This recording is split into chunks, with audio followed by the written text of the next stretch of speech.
বন্ধুরা, আজ তোমাদের জন্য যে ভিডিওটা আমি নিয়ে আসছি সেটা কিন্তু ইস্ট বেঙ্গলের সাথে স্বাধীনতা সংগ্রাম নিয়ে একটা গল্প। আর এটা কিন্তু একেবারে সত্যি একটা গল্প, যেই সত্যি কিন্তু কখনোই মানুষের সামনে তুলে ধরা হয়নি। সবসময় 1911 সিল্ডকে যেভাবে প্রাধান্য দেওয়া হয় সেইভাবে কিন্তু ইস্ট বেঙ্গলের প্রথম সিল্ড জয়কে কখনোই প্রাধান্য দেওয়া হয় না। আর সেই সিল্ড জয়ের পরই কিন্তু এসেছিল এমন এক অধ্যায় যা নাড়িয়ে দিয়েছিল কিন্তু ইংরেজদের। তো এখন সেই নিয়েই তোমাদের সাথে কথা হবে। তো সেই গল্প তোমরা শুনবে। তার আগে বলবো যে আমার চ্যানেল বঙ্গজয়কে তোমরা লাইক, শেয়ার আর কমেন্ট করো। আর চ্যানেলে যারা নতুন এসছো তারা অবশ্যই সাবস্ক্রাইব করে বেল বাটনটা অন করে দাও, যাতে ফুটবলের সব নোটিফিকেশান তোমরা রোজকার মতন পেতে থাকো। এবারে আসা যাক আসল কথা, ইস্ট বেঙ্গলের সিল্ড জয় আর স্বাধীনতা সংগ্রামে ঝাঁপিয়ে পড়ল ভারতীয়রা আরও বেশি করে। কারণটা কি? আসা যাক একটু ইস্ট বেঙ্গলের পেছন দিকের কথা। 1920 সাল 28শে জুলাই কুচবিহার কাপে জোড়াবাগান ক্লাবের মোহনবাগানের বিরুদ্ধে খেলার কথা ছিল। জোড়াবাগান ক্লাব প্রথম একাদশকে পাঠিয়েছিল, কিন্তু উল্লেখযোগ্যভাবে বাদ দেওয়া হয়েছিল ডিফেন্ডার শৈলেশ বোসকে, যাকে অজ্ঞাত কারণে দল থেকে বাদ দেওয়া হয়েছিল। জোড়াবাগান ক্লাবের তৎকালীন সহসভাপতি সুরেশচন্দ্র চৌধুরী শৈলেশ বোসকে লাইন আপে অন্তর্ভুক্ত করার জন্য নিরর্থক অনুরোধ করেছিলেন।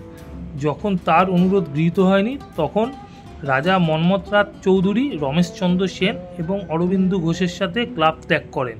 তারা 1920 সালের 1 আগস্ট জোড়াবাগান পাড়ায় একটি ক্রীড়া সাংস্কৃতিক সমিতি হিসাবে ইস্টবেঙ্গল ক্লাব গঠন করে।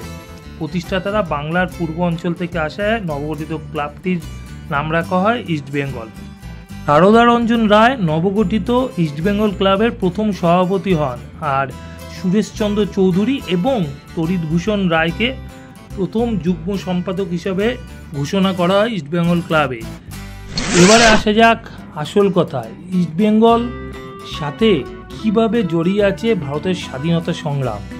তো মোহনবাগান যেমন 1911 সালে আইএফএ শিল্ড জিতেছিল, এবং সেই বীরগাথা কিন্তু সবসময় রচিত হয় সব জায়গায়, কিন্তু ইস্টবেঙ্গলের আইএফএ শিল্ড আর ভারতের স্বাধীনতা সংগ্রাম কিন্তু কোথাও পড়ানো হয় না বা কোথাও কিন্তু রচিত হয় না। এই ইতিহাসটাকে কিন্তু সবসময় অজ্ঞাত কারণে লুকিয়ে রাখা হয়েছে।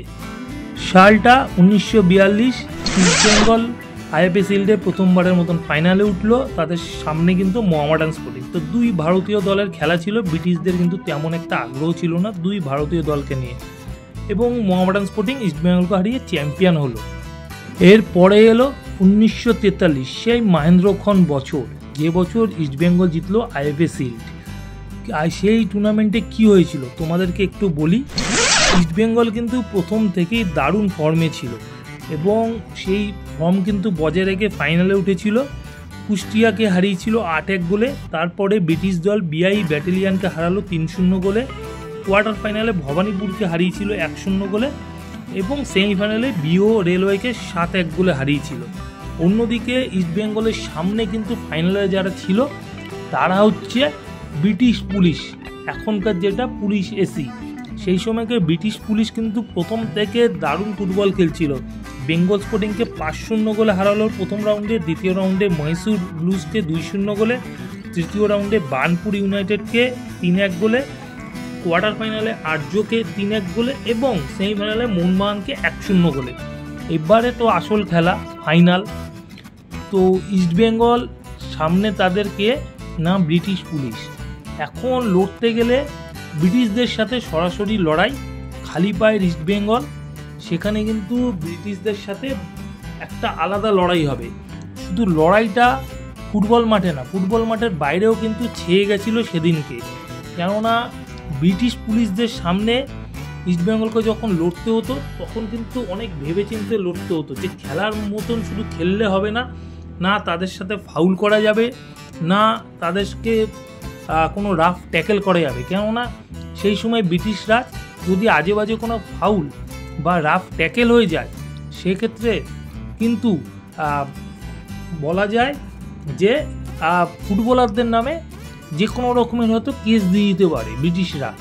তো সেই জায়গা থেকে কিন্তু দাঁড়িয়ে 26শে আগস্ট 1943 সালে কলকাতা গ্রাউন্ডে আইএফএ শিল্ড ফাইনাল খেলতে নামলো ইস্টবেঙ্গল, আর ইস্টবেঙ্গলের সামনে ব্রিটিশ পুলিশ। ম্যাচ দেখার জন্য কিন্তু সেদিন মাঠ ভরিয়েছিল 20,000-এর মতন দর্শক।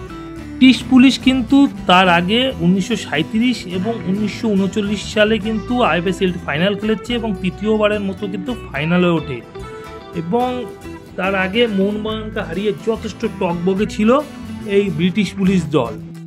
তবে হার না মানা ইস্টবেঙ্গল কিন্তু ম্যাচের শুরু থেকে কিন্তু ইতিবাচক ফুটবল খেলতে শুরু করে, এবং সেই কারণে কিন্তু ম্যাচের তৃতীয় মিনিটেই আপ্পারাও হেড দিয়ে গোল করেন এবং ইস্টবেঙ্গল এগিয়ে যায় 1-0 গোলে।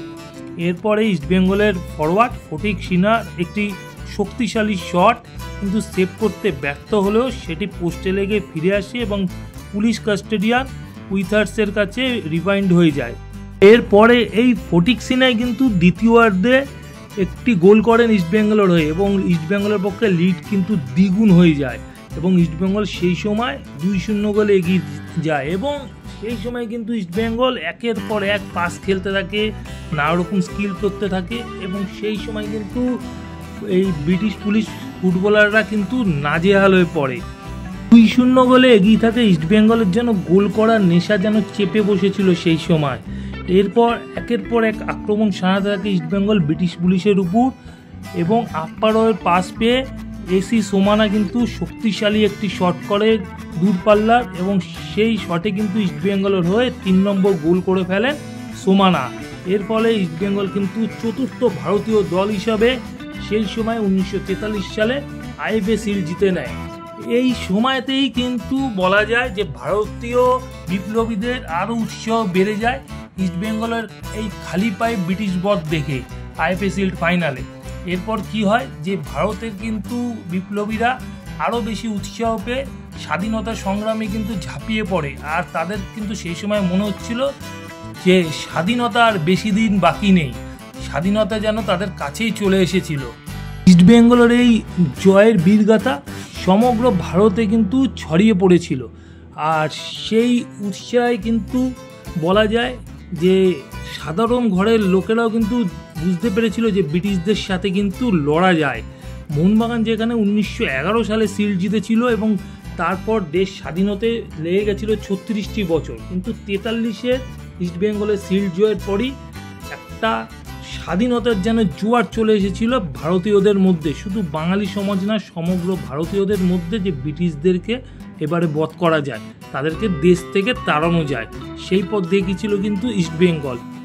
আর সেই 1943-এই কিন্তু নেতাজি সুভাষচন্দ্র বসু আজাদ হিন্দ ফৌজের পুনর্গঠন করেন এবং একই সাথে আজাদ হিন্দ সরকার গঠন করেন। এটি ছিল ব্রিটিশ শাসনের বিরুদ্ধে ভারতের স্বাধীনতা সংগ্রামের ইতিহাসে একটি গুরুত্বপূর্ণ ঘটনা।